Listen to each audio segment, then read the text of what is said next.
Good morning. It's another beautiful, beautiful morning, which makes a complete change to the weather that we have been having.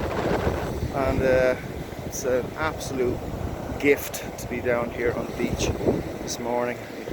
The sun is, well, you can't see it, but the sun is, it's well up. It's well up at this stage.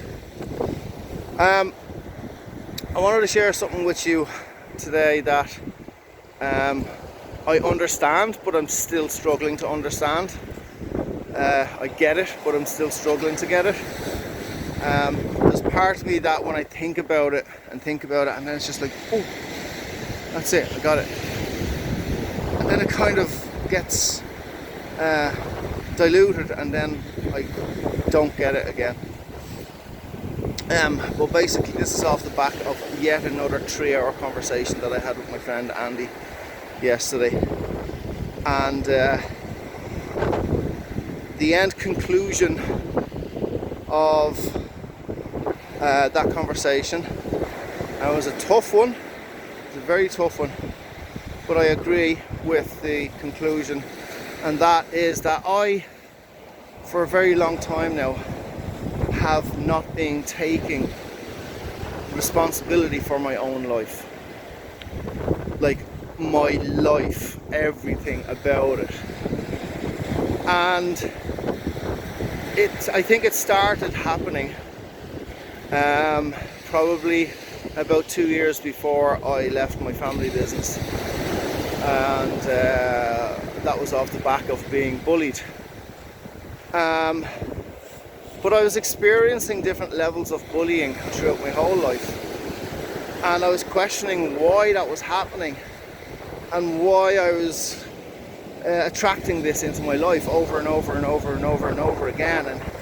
And I, like, you know, I was, if I think about it, I was bullied in certain friendships as well, and I was bullied in certain different relationships that I had with different women.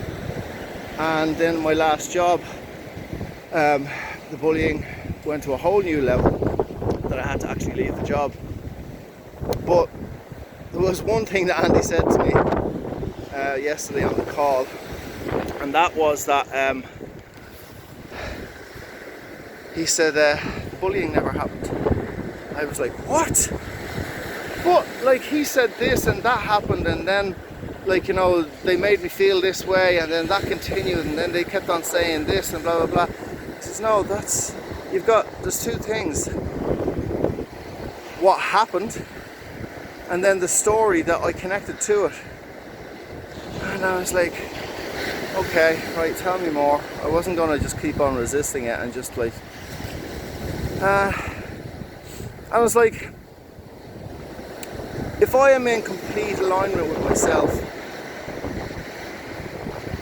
which means that if I know myself completely, if I love myself completely, if I am, as Abraham Hicks would say, on my high-flying disc,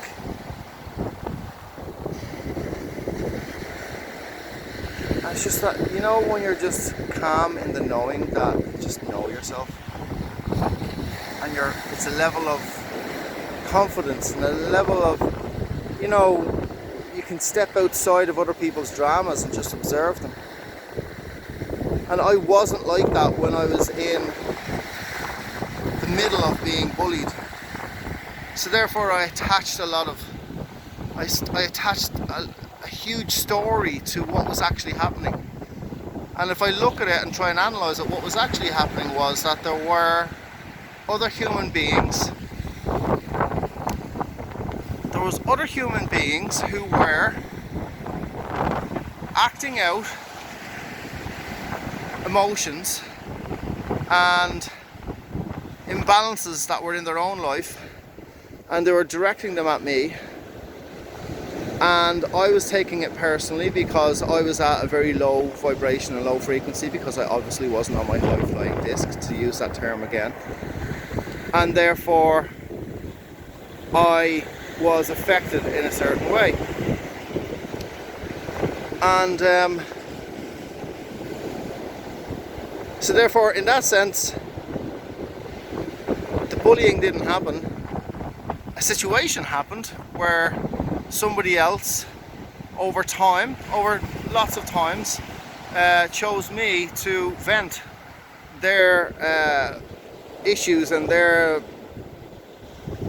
crap onto me, but I took it personally because I wasn't in a good place, or I just didn't completely know myself. I wasn't in complete alignment with myself.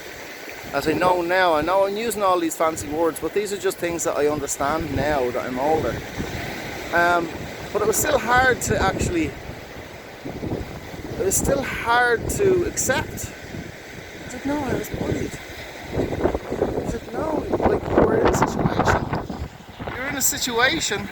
I know the wind is blowing here and it's nothing I can do about it, but I was in a situation and I attached a story to it. A story that suited me at the time. Because over years, I've basically been playing like a victim role. And when I talk about being bullied, there's a payoff and a cost. The payoff is that I'm a victim, I get sympathy, and I get to make them wrong and me right. And that situation just continues. But there's also a cost, and I've just realised the cost to that yesterday. And the cost is that I'm full of fear, I feel weak. This has a knock-on effect to my relationship with my partner Michelle, and as well as that, I don't want my son to grow up learning from me how to be a victim. And in that moment, I flicked the switch, and I could realise, I saw that the impact it was having on everybody else's lives that is important to me. The cost was so much more than the payoff. And what I was doing when it comes to the fear of that I was feeling about going out and getting back into the workforce, and these are, like Andy pointed this out to me as well, I was grabbing my past I was grabbing my past and I was slingshotting it into the future. And I was coming up with all these scenarios and reasons why I shouldn't go, because life was just going to repeat itself again. I was going to be bullied again. I was going to blah blah blah blah blah blah. Fucking cop out, man. Absolute cop out. So in that moment I flicked the switch and I just said no. And I've got some homework to do now when I go home. And actual homework that Andy gave me. And I'm just gonna go out there and go out and shake hands, look for a job, and see it, actually approach it without an expectation of any outcome. Just for me to go and talk to people, because I can talk to people. I love people. I love communicating. And that's all I'm gonna do, that's all I have to do. And I mightn't even get the job that I actually go to, but by taking action, that changes the energy, changes everything, and what comes out of that could be anything.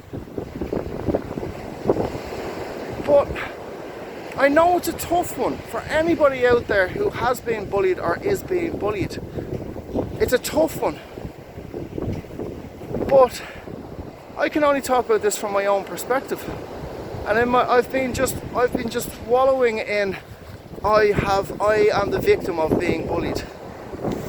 And that's true. That's not like that. In one sense it is true, but at the same time, if I was completely like just so confident within myself and knowing myself, all of that shit would have just bounced off me. And I wouldn't have been a victim, I would have just got on with it. Maybe I would have left that job because like that type of stuff, if it continues, you just don't want that in your life. But I wouldn't have labelled it, I wouldn't have stuck the level of story behind it, because I've been telling that story for so long now on many different times, because I've allowed myself to be bullied. That's also another kind of a realization. I allowed myself to be bullied. And I named it as bullying, I called it bullying. And I'm not saying like that, I mean, I know that so many people that might be looking at this who are in that situation going, well, I am being bullied, it's bullying, you can't not see it as bullying, but I think you know what I'm trying to get at. The bottom line is that I'm dropping that now. I'm not being a victim anymore.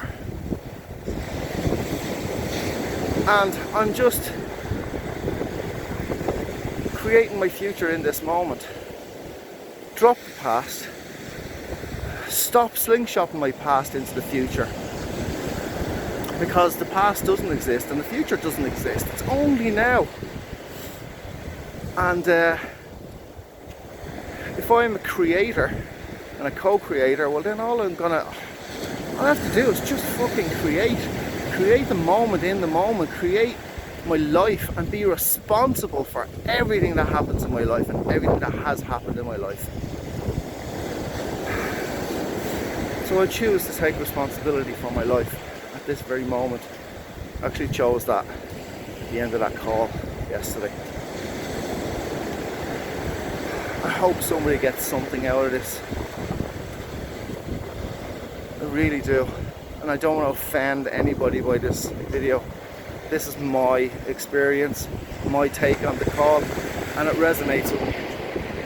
It resonates with me, and that's why it makes sense to me. And I can see what happened, and I can see the story I attached to it, and I can see that it benefited me at the time. But it doesn't benefit me anymore. The payoff, the cost, as I said, the cost just so outweighs the payoff. You know,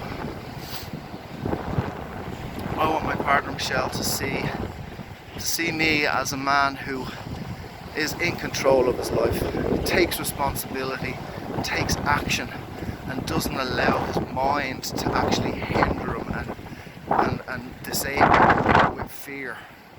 And I do not want my child to grow up having learned on some subconscious level how to be a victim. No way. So I love yous and leave yous. I think this video has turned out a lot longer than I had hoped. It's probably riddled with wind sound, but I hope you saw past that. Again, thanks for watching. If you like this level of honesty, please subscribe and hit the bell, you'll get notified. Thanks for watching, and check out the next video that's coming.